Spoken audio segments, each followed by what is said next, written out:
I'm also executive director for Startup San Diego. I love my role. My background is in nonprofit management and entrepreneurship. So I'm well suited for this role. I love it.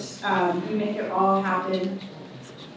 And we'll get into those slides later right now. I just want to say that I'm going to follow the slides. Tonight, First Mondays, we have quarterly First Mondays, our big annual event Startup Week, which we'll touch on. And then we have monthly Last Fridays meetups, which are co-working days, and we do deep dive lunches. They're fabulous. Tonight is our third First Mondays, and we're thankful to be here with, you'll get introduced to the panel, Eric, Shnell, Tony Wong, Tyler Lay, our moderator, Rachel Costello, and then it's going to be my pleasure to introduce and keep going. Oh, like I was saying, we make it all happen with the volunteer speakers, our volunteer board of directors. We actually have some in the house tonight. Maisha Cobb, stand up. And we've got a brand new director, Mike Sharp. Shirley Yeager, who's David Losky, our chair. Kathy Fisher, our chair emeritus. And Curling Robinson.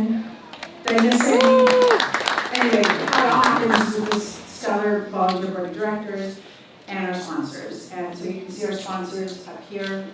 And then one of our biggest is also UC San Diego hosting us tonight. Thank you to our partner, Office of Innovation and Commercialization.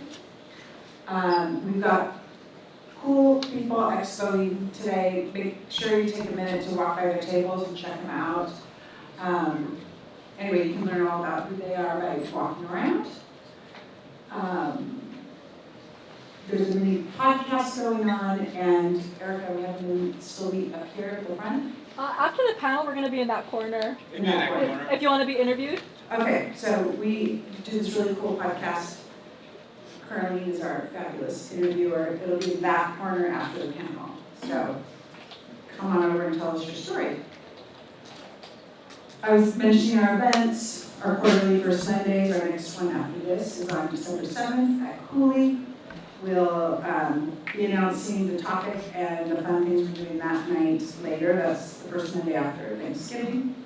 Our big event, our big annual conference is November 2nd to the 6th. Mark your calendars, it's really fun. We go around the county of San Diego launching in Carlsbad, then we hit Mintz, which is in this area.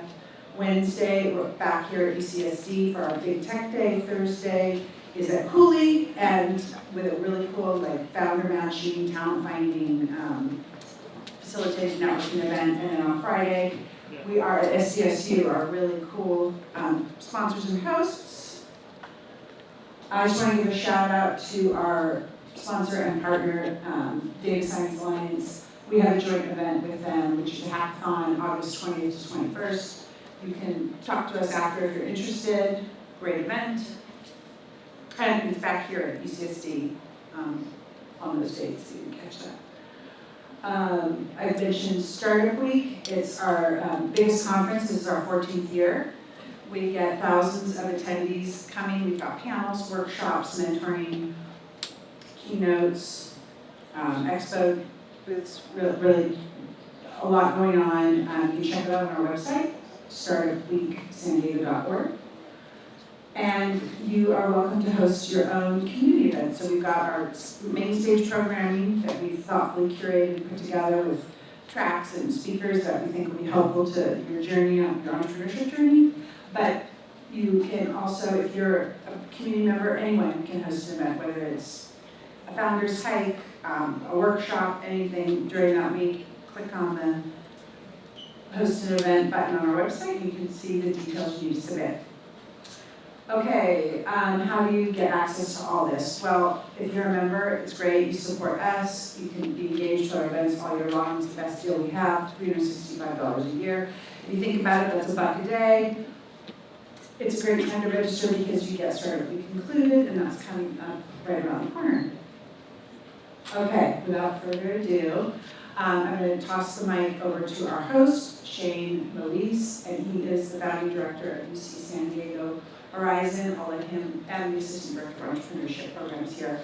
I'm going to hand it over to Shane. Thank you for having us.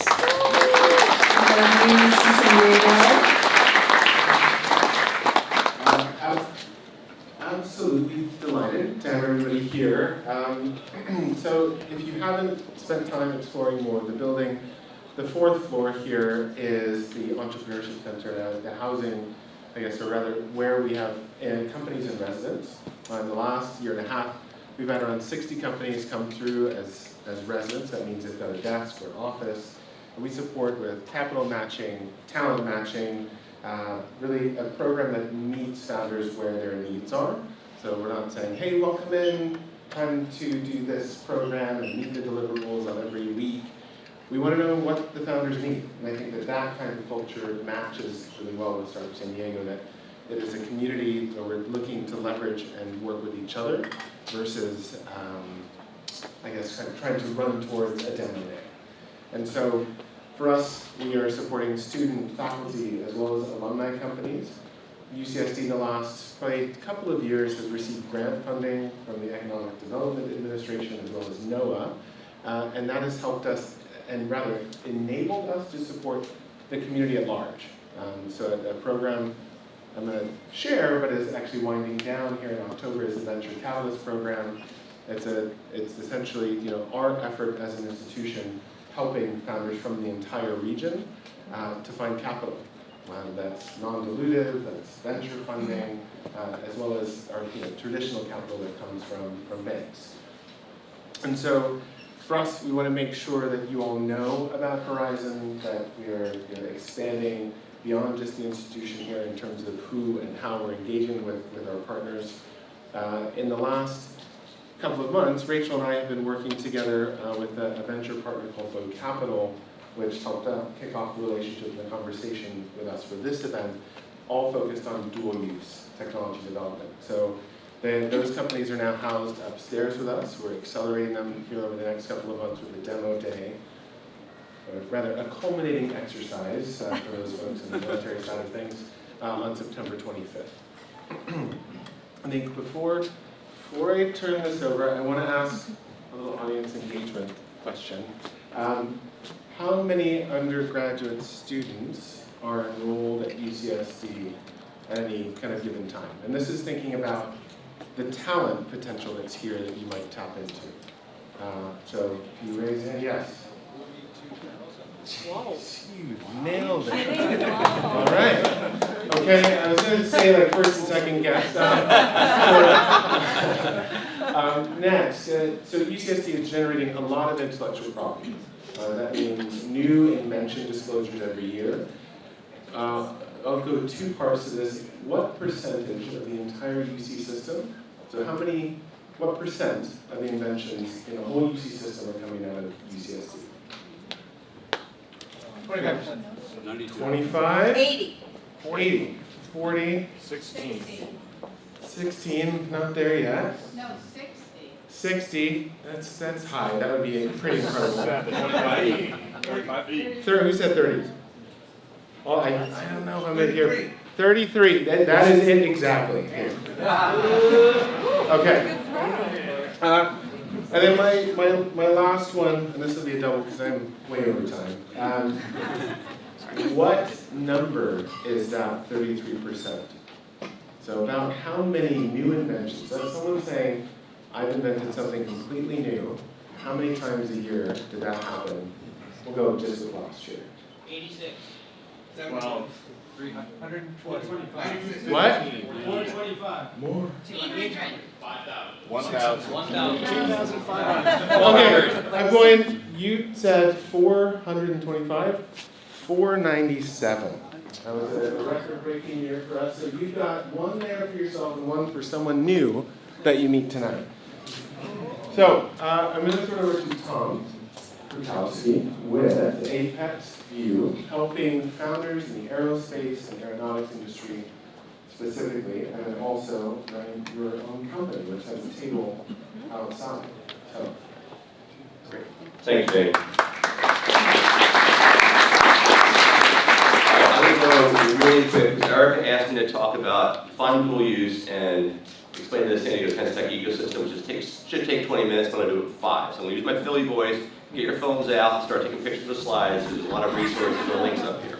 So again, Tom Krukowski from Apex View. I work with funded aerospace companies focused on the aero side of things. to provide fractional BD, go-to-market, and government relations services. And one of my clients, Jedhead, is out here in the audience somewhere. There you go. And then Wayfarer has a table out there. All right. So what is dual use? Dual use is something that can be used for commercial purposes or for the military defense purposes. A drone killing missile, probably not dual use. What's called an advanced air mobility, a new aircraft that can be a logistics connector for the military or fly passengers, good use. But dual use also is codified in the law. There's this law 730.3, you can look it up here. It's managed by the Department of Commerce, but it again defines what dual use is and provides some examples. So another piece of dual use, and the panel is going to address this, but the way I learned about dual use is I took a course at MIT. It's a great course. It's a couple days, end of January every year. Provides the links up here, but they look at dual use as not necessarily something that's defined, but as a strategy. Do you work with the military first, the government first, take advantage of some of that non-dilutive financing, or do you go out to the commercial market, bigger market, maybe easier to get customers, a lot more customers. So anyway, end of January, Gene Kesselman's the executive director. He posts when it's going to come up on his LinkedIn, so you can follow him up there. All right, so that's dual use. The panel will go into that a lot more. But let's talk about San Diego. All right, here are the major commands in San Diego that buy things. There's a lot of commands in San Diego, we're going to cover that in a second, but these are the ones that actually buy things. There used to be something called PEO, C4I, now it's called PAE, Portfolio Acquisition Executive for Mission Systems. And the other big one here, if anyone's involved in drones, is we have PAE, Robotic Autonomous Systems. They're here, they're in DC, they're in lots of places, but they're here. Navwar, a lot of you folks know about that big building that used to make bombers on Pacific Highway. That's where their headquarters are, and then Nyworth Pacific is out on Point Loma. If you want to find out, we'll have a link in a second about how much what kind of things these people buy and how much they buy. Since Eric is here, I'm going to throw out Mctissa. The first time I ever met Eric, he was in a Conex container at Mctissa building his product. And the Marines never get that much money, but if anyone in the Marines is going to buy something, it's probably Mctissa. Is DIU here? No, good. I was going to diss on DIU, but Rachel saved me because they're kind of here, but they're going to be here more. Hopefully Rachel will address that. And then we also have Task Force Hopper in town. They don't have money, but they're a good resource. They come to our events, which I'll talk about in a second. All right, so if you want to find out more than I can tell you in 5 minutes, San Diego Military Advisory Council has a report, tells you what people are buying, it kind of explains the whole ecosystem. There's the QR code. If you don't like QR codes, there's the website where it's at. Download that and find out all about San Diego. Someone was asking earlier, where is everything in San Diego? Well, the EDC has this really cool map showing where all the bases are in town. So you can go out to this link here, or this is the URL, and find out where all our installations are in town. Eric used to sit in that area all the way up there, up Oceanside, along the beach, pretty place. All right, some resources in town. So I mentioned SDMAC, NDIA, and AFC are sort of our big umbrella organizations in town. From an entrepreneurial perspective, probably not the best organizations, but they had interesting speakers. Like they had PAE Raz talking a month ago. So if you missed the industry day because it's sold out, you got to hear from PAE Raz directly, for example. And they have breakfasts and things like that, so there are occasionally interesting speakers. On the Blue Tech side, Ocean Tech, we have TMA Blue Tech in town. We have Start Blue, which is our accelerator program in town for Blue Tech. And then Cheers Oceaneers, which is the monthly happy hour for Blue Tech. Great event. There's a LinkedIn group for it, announces it. They're usually the second Wednesdays of the month. So my event is the San Diego Defense Tech Meetup. There's the QR code. Our next one's on August 21st. We had 70 people show up in July. There's a lot of great people in the ecosystem. David from JP Morgan was there, amongst others. A few others in the audience were there. It's just a great casual way to take what we do on our San Diego Defense signal chat and then meet in person once a month. So if you're interested in getting involved in defense contracting, or the local Apex Accelerator is a great resource. There's a link for it. I don't have time to tell you exactly all they do. They do a lot of good stuff. If you want to get involved, check out the Apex Accelerator. And if you want to find out things that are coming out of DoD, DOW, this email that Kurt Warren puts out every day is a fantastic resource. It's free to send Kurt an email. He'll put you on the list, and you'll start seeing all this really cool stuff, so you don't have to go in the same .gov every day. And that's it. So this is me.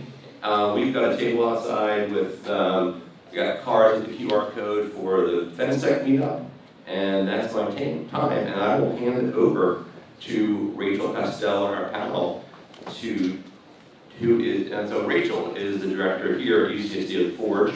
Rachel, over to you. Thank you so much. So welcome to San Diego's first Monday for the defense panel. Today's panel is very important because we give you the playbook that you guys all need, right? So the fact that you're in here, soaking this all this knowledge up is awesome. So after this, you go up to the folks out there, just kind of drinking and eating, like, hey, you know, here what is this? You know, we live in a largest fleet concentration area in the United States. So we have every domain experts here. We have third fleet, air, subsurface, naval warfare system command, Navy SEALs, they're all here.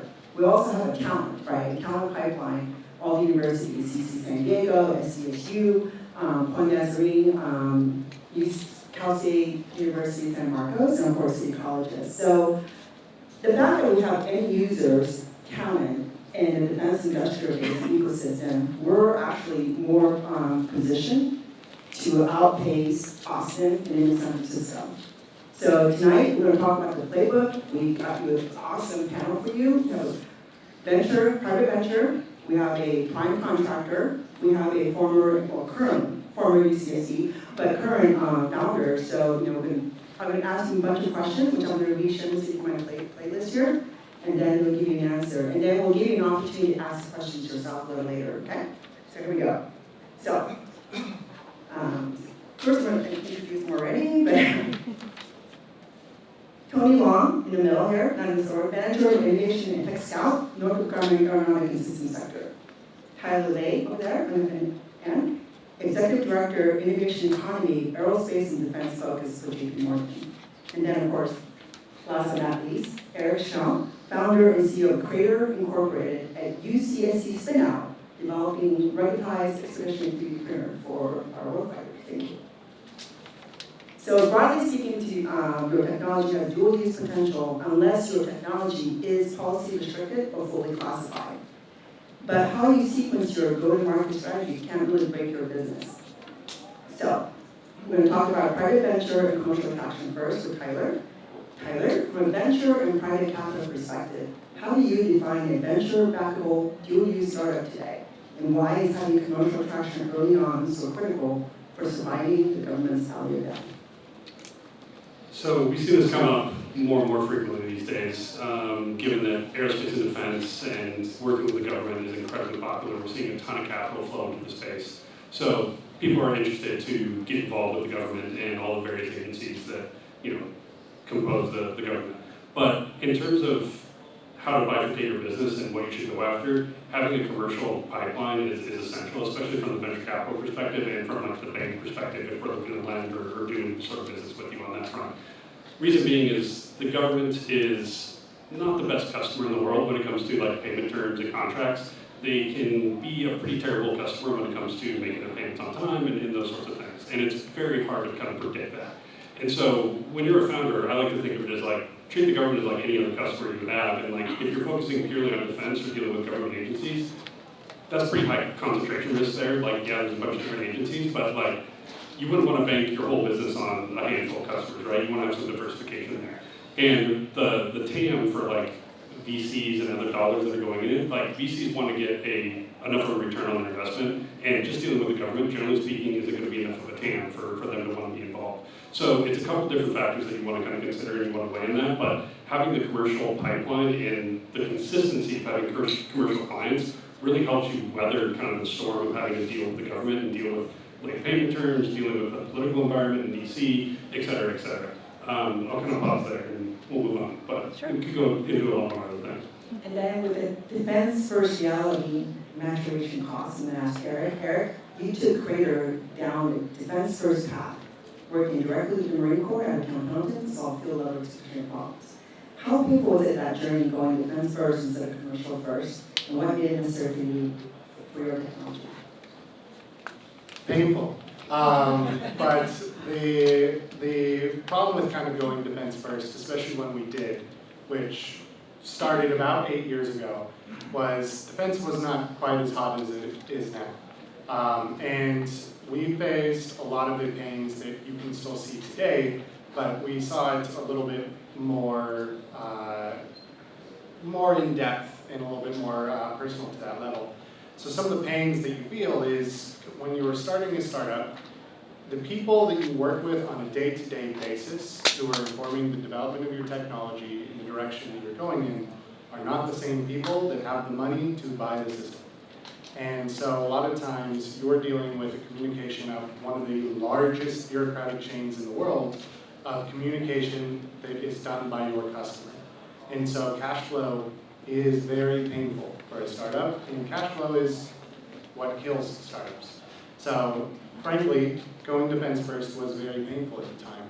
And even today, when you look at large companies that are defense forward or only defense, you'll normally see that they're very highly capitalized up front. Whether their founders maybe had a lot of money up front, and Durrell is a great example to that, or whether they were able to bring in heavy venture dollars and be able to get through that valley of debt and push through it.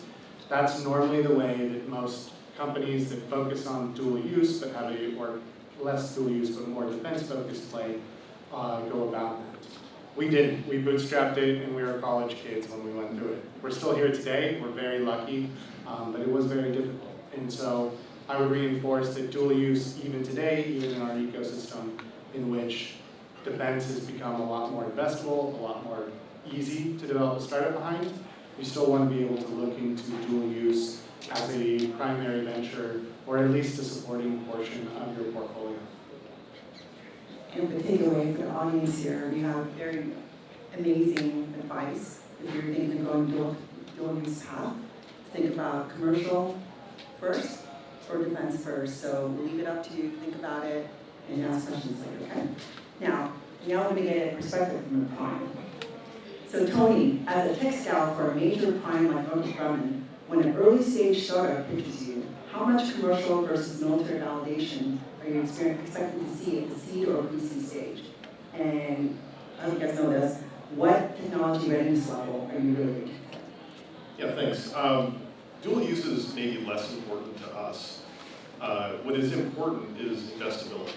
Right? We want to work with companies that are going to be able to attract capital and use that to scale their business. So primary defense only focus is risky. We are primarily interested in companies developing technologies that are useful to us, things that we can deploy in our products and services. A lot of those will be defense only. To the point of investability, it is really critical to have a baseline of customers that are not as terrible as the risk. So if you're thinking, what does TRL mean?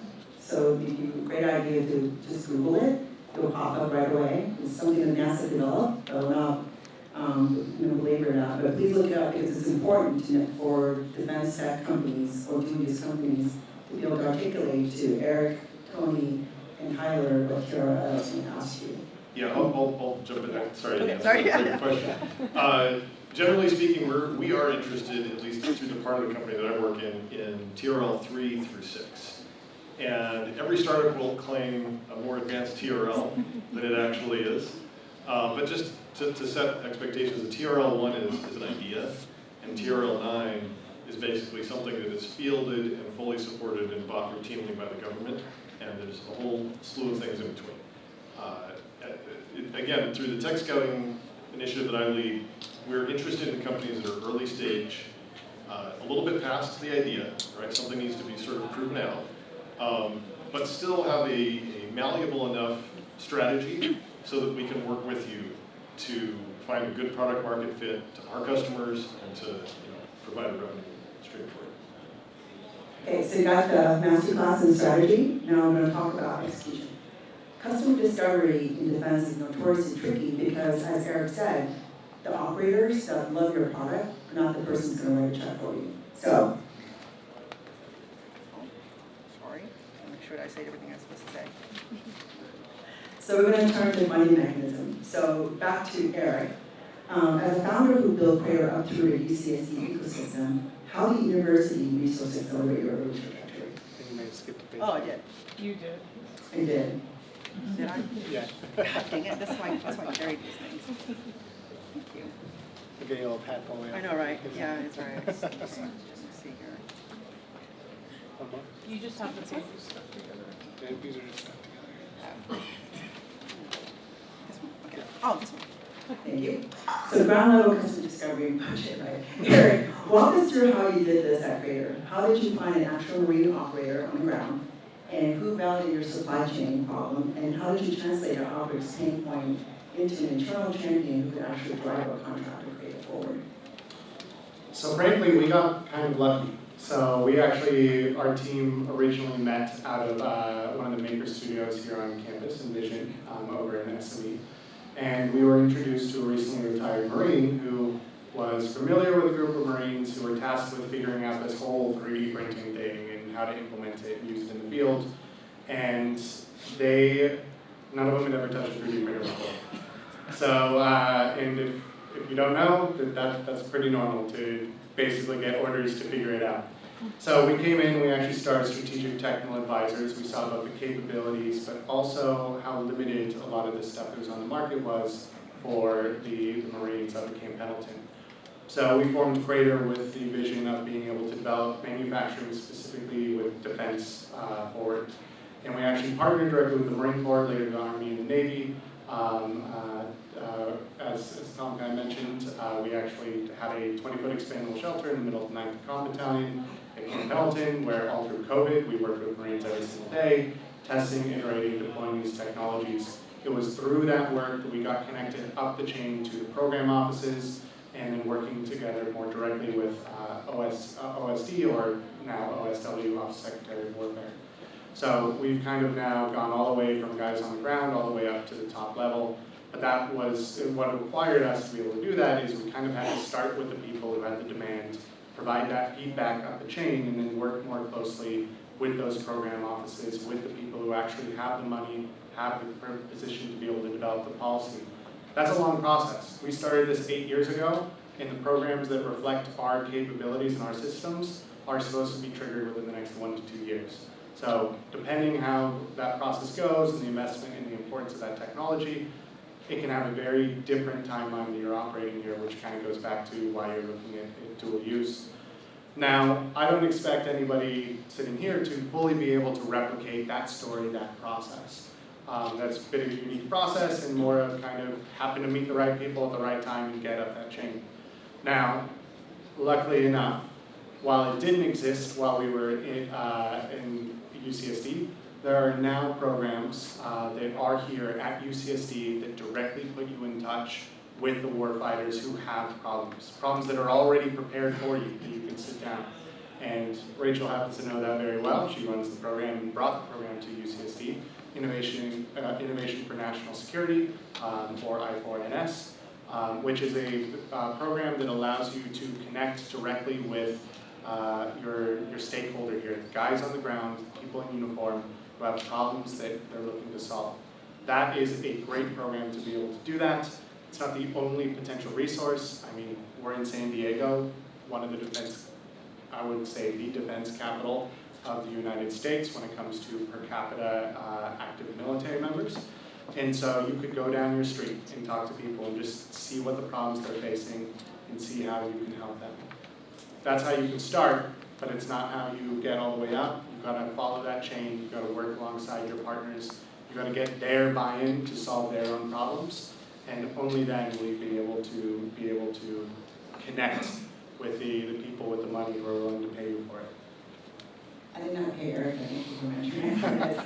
But what if you're not a student here, right, to take I4NS? There are organizations in San Diego called NDIA, it's National Defense Industrial Association, free to join, well, not, you have to pay to join, but you should join. ASEA, which is basically communications industrial organizations. There's plenty of association that you can join as a member, or they have free workshops that you can kind of check it out. But so there are plenty of resources out there for you, so thank you for mentioning that. I'm going to talk a little bit about approaching crimes and IP protection. So Tony, founders often fear approaching defense crime because they're worried about losing their IP or getting buried in bureaucracy. What is the real role of a crime in getting a startup credibility, and how can early stage founders start working with Northrop Grumman without fear of getting burned? That's a good question, and the IP issue is a real one. I'll say that if you approach a prime, particularly Northrop Grumman, that's where I work, generally speaking, we're not interested in acquiring intellectual property, especially from a startup company. The reason being that we have a ton of intellectual property, and one of the things that happens frequently is I'll bring in a startup and I'll pitch it to our internal subject matter experts, and they'll say, oh, we were developing that technology 10 years ago, 15 years ago, and it didn't go anywhere. Why didn't it go anywhere? Because there wasn't the money and the time and resources to go do it. There were other pressing issues, right? That's the purpose of having a startup do the work, right? We want you to take your intellectual property, scale the business, and turn it into something real, using the capital that's accessible to startups, that's not accessible to a conservative, company that is invested in by people who want, consistent returns over the long term. So again, the intellectual property is not what's primary value to us. It is the ability to deliver a capacity and a capability that we can then introduce to our customers, include with our products, and hopefully make money together. So that's what we're really looking for. What was the other part of the question? I think you answered your question. Okay. Oh, how can they start working with you? Oh, how can they start working with me? Yeah. Come talk to me. So as a startup, there's many vehicles of support you can get. You get what's called letter of support, which means that they know you exist, they looked at the technology, and it's interesting to them. There's also letter of intent, which means that they intend to potentially purchase, I believe, right?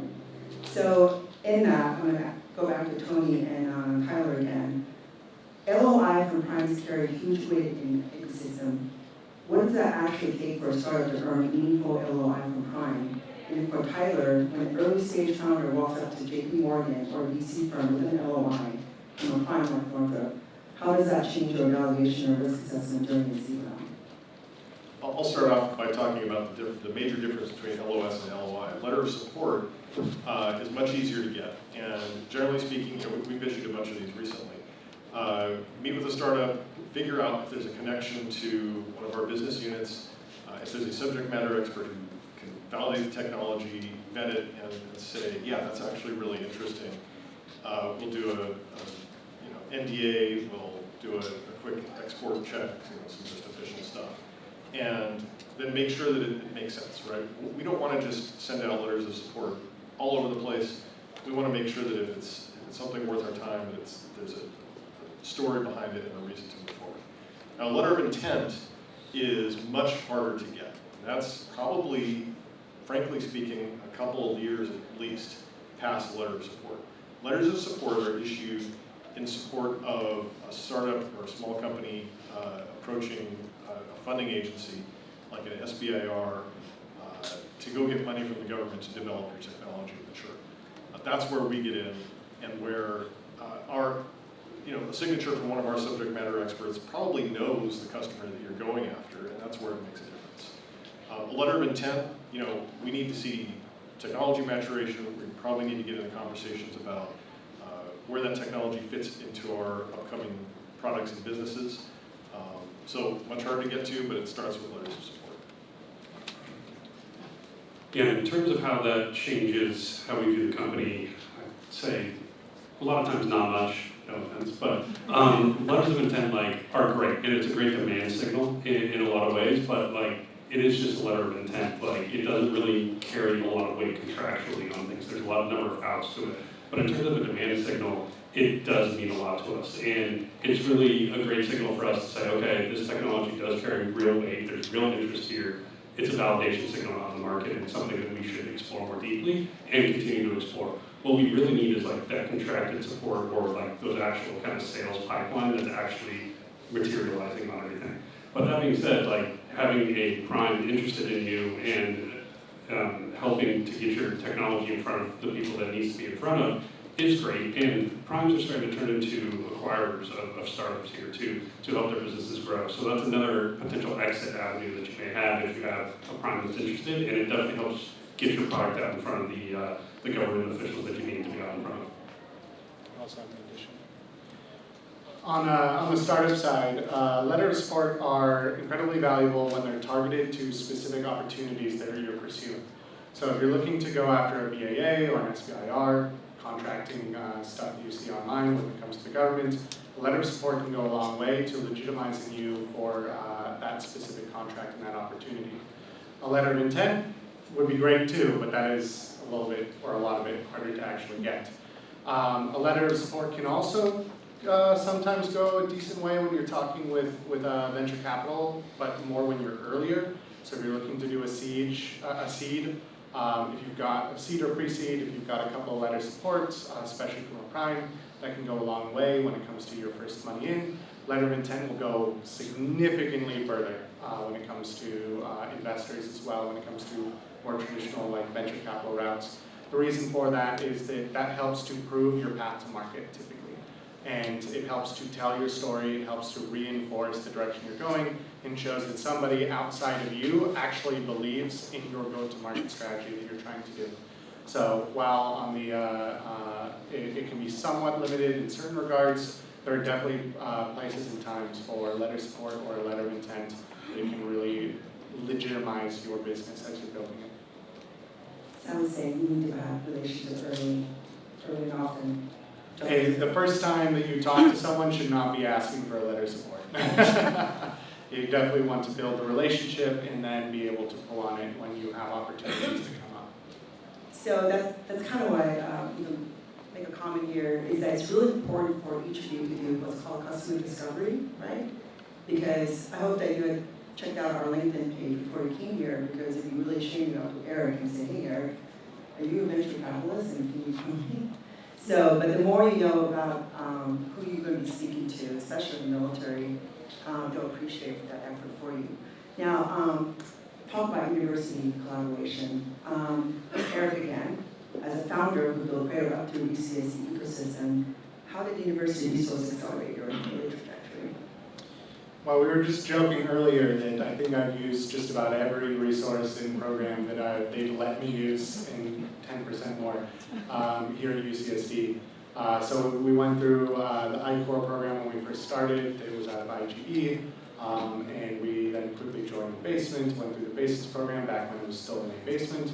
After kind of spending a few years at Camp Pendleton, where we had our office space in that shelter, we then actually came back to UCSD right as COVID started opening up and right as this building opened up.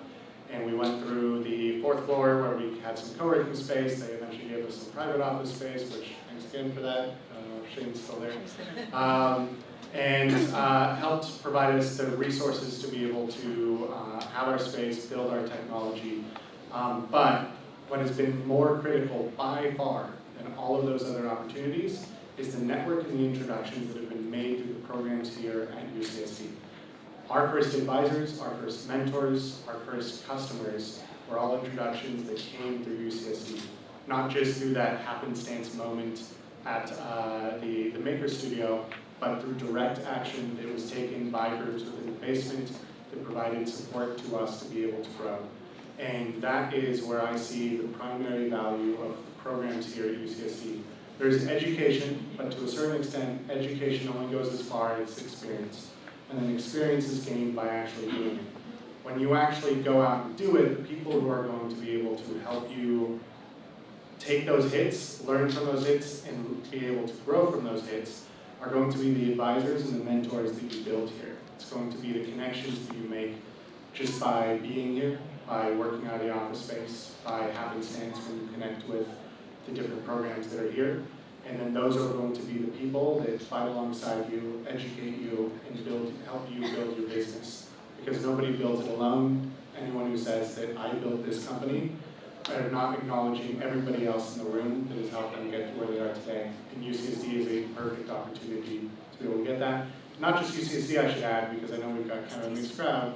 SDSU, we also worked with the SDSU team. We went to Techstars here in San Diego, and various other universities and co-working spaces here within San Diego are awesome opportunities for you to meet people, find that next mentor, find that next advisor who's going to help you learn, because they've made those mistakes previously, and you don't need to repeat those same mistakes. But when you do, they also know how to fix those mistakes. So I got a shout out to Tom. So Tom sponsored monthly meetup, defense meetup. So, and maybe, do you have a website or something, right? We have a event ship page. Awesome, yeah, yes. And Tom, ask Tom about defense meetup. That's another great opportunity to meet your fellow entrepreneur, startup, or even a operator. I met a few of them there too. So I know we're talking a lot about SBIR and STTR. It's really best to go search Google again, because there's so many programs out there, and all the services have different ways that they engage with SBIR, but it's a really great non-dilutive way to gain research and development money before you go forward. So I'm going to ask Tony, there's an old saying in defense tech, if you want to win an SBIR, you need to help write an SBIR. How can early stage founders influence open calls to align with innovation entities? Yeah, that's true at all levels, not just the startup level, right? Because you need to be talking to the customers, you need to be shaping the customer's interests, you need to be there walking the halls of DARPA, you need to be talking to the customers. And you do that by, getting to know people, right? All these connections, he says he's lucky, but it's manufacturing your own luck by being in the right places, connecting to the right people. That's not luck. So definitely, if you see an SBIR that's interesting to you, and there are lots of them that come out, there will be many companies pitching their solution and competing. And very likely the ones that will win are the ones that help the customer write that SBIR. So you need to get, if you're asking for a letter of support, if you're asking for money, if you're going to compete for an SBIR, you're doing it too late. You need to get ahead of things, you need to get to know the customers, get to know the folks in the science and technology communities at the government, and you can do that through a prime like us, which is why I'm here. So I'm going to advocate that method, but there are plenty of other ways to do it. I know a successful startup founder who started his company. He started off in the film industry, using drones to create cinematography, and went to it may have been Techstars or something like that. They said, you should go pitch this to the government.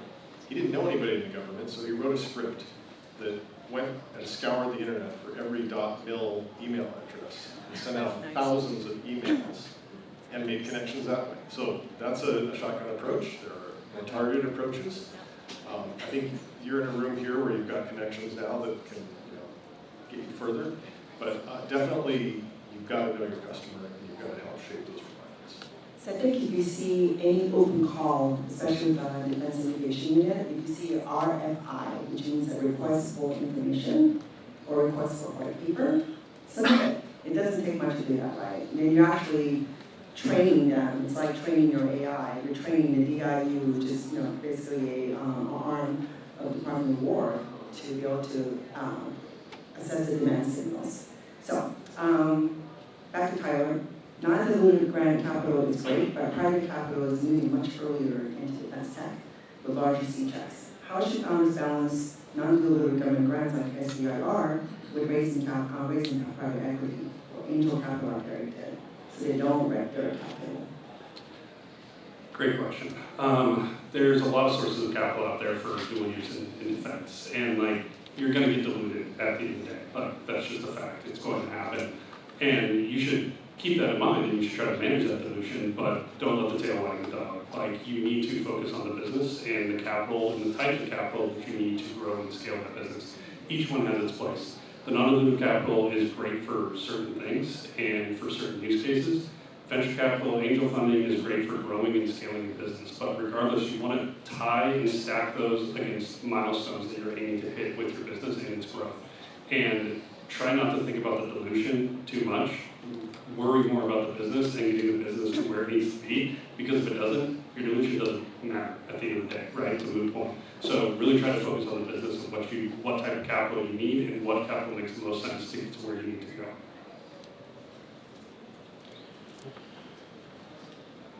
But I would also add, don't be afraid to, I would say but I would follow up on that in saying don't be afraid to leverage your equity. And what I mean by that is, one of the things that my team was very afraid from the start is giving anything away, right? Being like looking at using our equity to bring on investment or advisors or different groups. You still need to be cautious of your cap table, don't get me wrong on that, but you shouldn't be afraid to use what you have to be able to get access to what you need to make your dream a reality. Because that is all you have a lot of times when you start out. And when you have your cap stable, when you have equity, you need to be careful on who you select, but at the same time, you need to also leverage it the best that you can to actually be able to grow, to get to a point.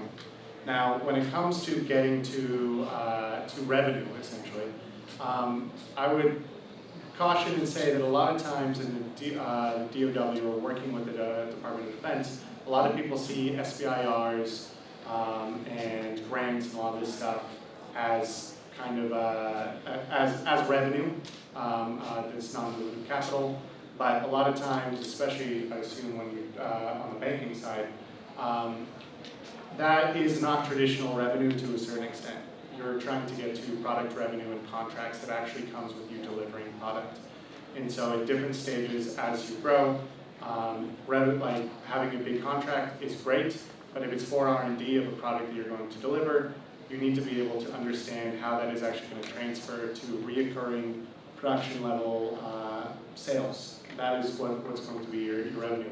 The government loves to invest in stuff that they will never use. The SIBR program, love the SIBR program by the way, but there is a real reason why it is contentious every year when it gets passed, because there is real concern over the transition of technology to the SBIR program.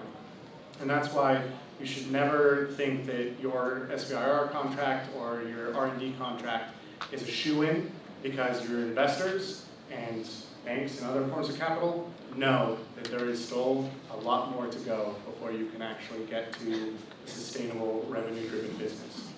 Well, thanks for that balanced chat. We're going to wrap up our moderated portion, but we're going to do a rapid-fire lightning round, 30 seconds each. So one of the first questions would be, if you could point an early-stage founder to one event, defense hub, or tactical habit to build a defense network this fall, what would that be? It could be wilderness, NDIA, TechConnect, West, Festival, So while there's a lot of great opportunities, especially in San Diego, for a more generalized approach to be able to talk with a lot of folks, be able to build out that background. If you have a technology or know the direction that you want to go into, I would recommend you look into technology-specific and or market-specific opportunities, events that go on. For example, there is a group of organizations called MIIs, or Manufacturing Innovation Institutes. One of them is America Makes, we're a member of that. They are the MII, a public-private partnership between the federal government and an independent agency that basically manages policy for additive manufacturing. They are a great opportunity to connect with the people that are in your space, in your vertical, both on a government side and on other businesses and companies. Through that, we also go to MILAM, Military Additive Manufacturing Summit, every year. That's a specific event that is focused towards additive manufacturing, which is our space. I would just say that everyone, no matter how unique your idea out there is somebody making a conference or event or a group meeting or has a signal chat or something like that that is focused on that, and I would focus on that first. That's super quick. I like Eric's answer. I think that makes a lot of sense for folks. But one of my favorite kind of conferences right now is Reindustrialize. I'm a huge proponent of the reindustrialization effort that's going on across America. And Reindustrialize is a great conference. I'm really bullish on advanced and additive manufacturing. And there's also a lot of really interesting companies that are having reindustrialized. So vote for that one. Please, big hand for our panelists. We're going to open it up for Q&A. So if you raise your hand, and I'll bring the microphone to you, please state your name, your startup idea, or startup background, and then who in the panel any questions directed to.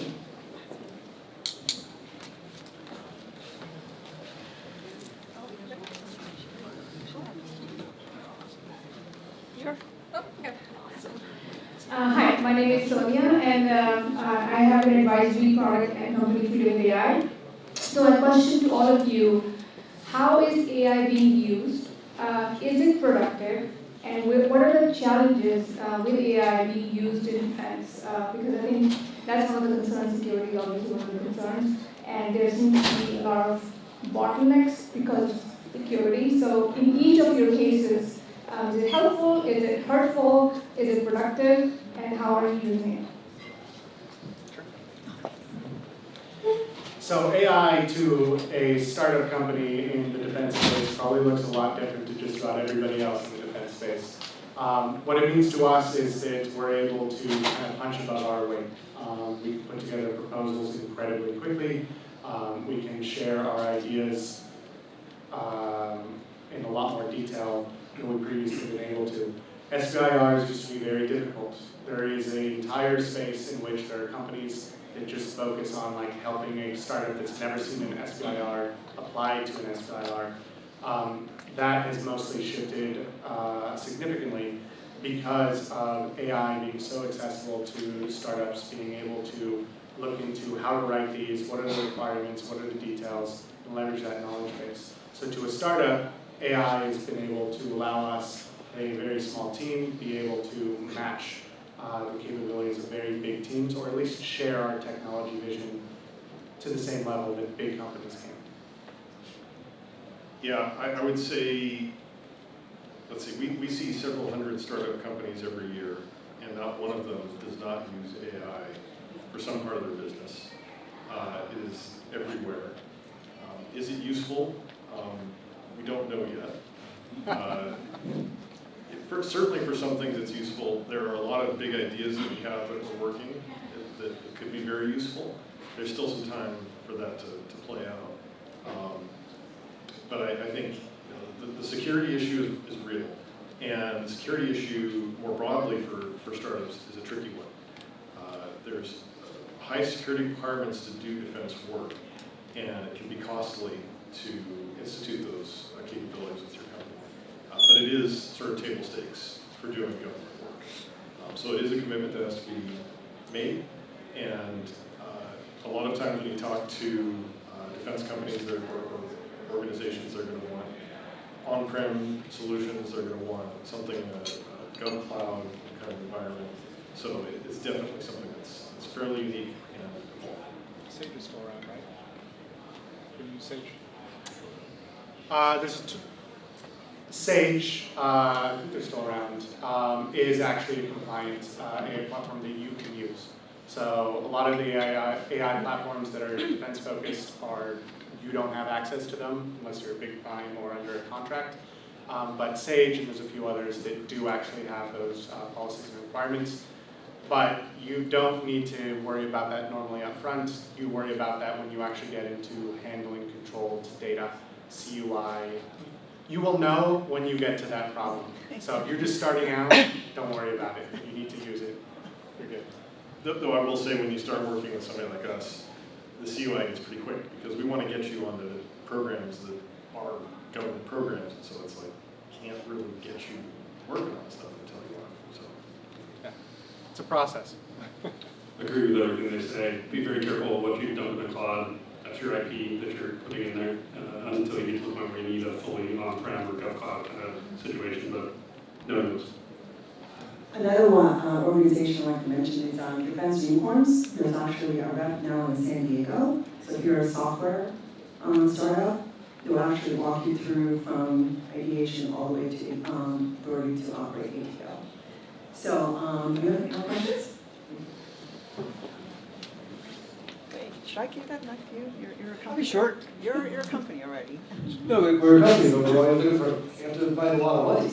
And now we need more than ever, and I was asking Tyler, aside from seed and safe and direct investment, what are some of the other mechanisms that you're seeing that you guys as a commercial bank can provide for financing? What kinds of loans, letters of credit, are there some other exotic instruments, and how do you go for those? That's not just traditional equity. Sure. Yeah, I think it depends a lot on like the specific business, what kind of leverage you can pull, and definitely what stage you're at and how much capital you have behind you. But like equipment financing is a great early kind of solution to get up and running. It can be relatively cheap, but also it can be relatively predatory depending on the terms that you get. So you have to be very careful there. Venture debt is also a great option. There's a lot of providers out there, from banks to non-bank kind of lenders. But again, be very careful with kind of the terms and the structure, and just because they're offering you something doesn't necessarily mean you should take it. But those are probably the most common types of additional incremental capital that we see on like kind of more of the non-dilutive front outside of that. Okay, great. Time for 2 more questions.